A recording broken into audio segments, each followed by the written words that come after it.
দেশ এখন দুই ভাগে বিভক্ত। মুক্তিযুদ্ধের পক্ষে এক দল আর মুক্তিযুদ্ধের বিপক্ষে এক দল। মাত্র 24 একটা রাজাকার আন্দোলন হয়েছে। পিনাকি ভুট্টোবিজো সুপরিকল্পিত মেটিকুলাস ডিজাইন আমেরিকার হাত। 1 কোটিতে 4.5 লক্ষ লোক মারা গেছে। 24 নাকি 71? 24 হচ্ছে একটি রাজাকার উত্থানের আন্দোলন। 24 হারিয়ে যাবে, 71 রয়ে যাবে। 24 এর মতো কয়েকটা আন্দোলন হয়েছে, ইতিহাসকে বারবার কলঙ্কিত করেছে, কিন্তু 71 একটাই। জন্মসাল একটাই হয়, বাপের পরিচয় একটাই হয়, কখনো দ্বিতীয় হয় না। যাদের বাপের পরিচয় দুইটা হয় তারা জারজ সন্তান। দেশ এখন দুই ভাগে বিভক্ত। মুক্তিযুদ্ধের পক্ষে এক দল আর মুক্তিযুদ্ধের বিপক্ষে এক দল। মুক্তিযুদ্ধের পক্ষের প্রধান দল হচ্ছে আওয়ামী লীগ এবং মুক্তিযুদ্ধের বিপক্ষের প্রধান দল হচ্ছে জামায়াত ইসলাম।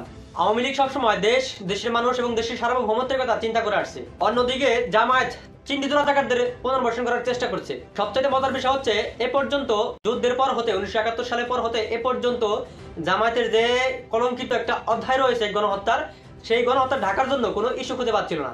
সেই ইস্যু দাঁড় করিয়েছে 24-এর আন্দোলনে। মাত্র 24-এ একটা রাজাকার আন্দোলন হয়েছে, তুমি কে আমি কে, রাজাকার রাজাকার। এই রাজাকার আন্দোলনের যে একটা ইস্যু দাঁড় করিয়েছে, এই ইস্যুতে এখন বর্তমানে জয় বাংলা স্লোগান কিংবা মুক্তিযুদ্ধের কথা বলতে গেলেই তারা বলে যে চেতনা ব্যবসা বাদ দিতে হবে।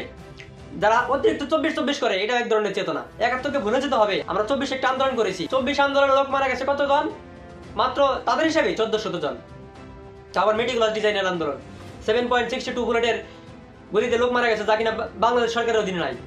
স্নাইপার দিয়ে লোক মারা হয়েছে। এই 24-এর মধ্যে দিয়ে জামায়াত ইসলাম তাদের মুক্তিযুদ্ধের যে একটা কলঙ্কিত ইতিহাস রয়েছে, সেই ইতিহাসকে ঢাকার একটা ইস্যু খুঁজে বের করেছে, যার পরিপ্রেক্ষিতে মুক্তিযুদ্ধের কথা বলতে গেলে তারা 24-কে সামনে নিয়ে আসে। 7.62 পয়েন্টের বুলেট দিয়ে যে লোক হত্যা করা হইলো, স্নাইপার দিয়ে লোক হত্যা করা হলো, তার কোনো সুষ্ঠু তদন্ত আজও করা হলো না।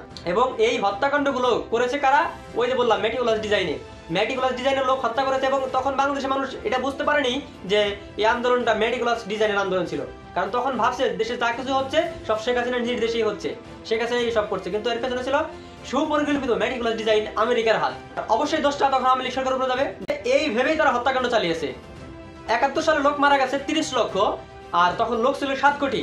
আর বর্তমানে 24 সালে বাংলাদেশের লোক হচ্ছে 18 কোটি, আর তাদের হিসাবে লোক মারা গেছে মাত্র 1400। তাহলে দেখে প্রতি কোটিতে 100 জন পড়ে না। কিন্তু 71 সালে লোক মারা গেছে 30 লক্ষ এবং লোক ছিল 7 কোটি। প্রতি কোটিতে প্রায় 4 লক্ষ 4.5 লক্ষ লোক আছে, মানে 1 কোটিতে 4.5 লক্ষ লোক মারা গেছে।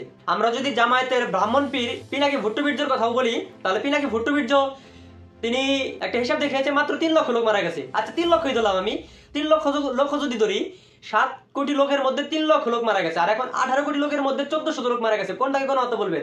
7 কোটিটা নাকি 18 কোটিটা? 18 কোটিটা আসলে মেটিকুলাস ডিজাইনের মাধ্যমে সরকার পতনের আন্দোলন। আর 71 ছিল অস্তিত্ব রক্ষার লড়াই, 71 ছিল অধিকার সংগ্রাম আদায়ের লড়াই, 71 ছিল একটা মাতৃভূমি একটা মানচিত্র রক্ষার লড়াই। জামায়াত লোক বারবার বলে যে জামায়াত যদি ক্ষমতায় আসে, মানে 54 বছরে পিছিয়ে থাকা দেশকে 100 বছর এগিয়ে নিয়ে যাবে, তার মানে 150 বছর তারা এগিয়ে যাবে।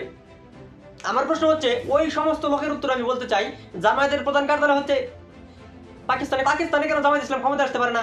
আর পাকিস্তান কেন আমাদের চাইতে এত নিচে পড়ে আছে? এখনো আমরা পাকিস্তানের সাথে ডাবল উন্নত। আমাদের 1 টাকা পাকিস্তানের 2 টাকা 62 পয়সা হয়ে যায়, হয়তো এখন আপডাউন করতে পারে।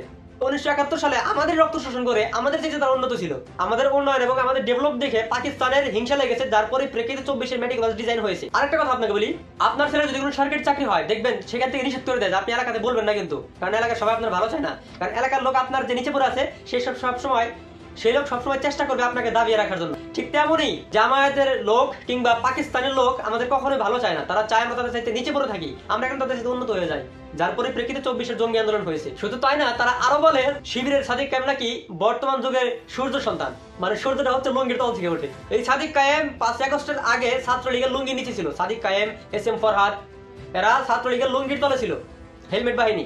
তো সূর্য কি লুঙ্গির তলে থেকে ওঠে নাকি? জামায়াতের লোকের কাছে একটা প্রশ্ন রয়ে গেল আমার, যদি ভিডিওতে দেখে থাকেন অবশ্যই বট বাহিনী সে গালিগালাজ পারবে, তাতে আমার যায় আসে না।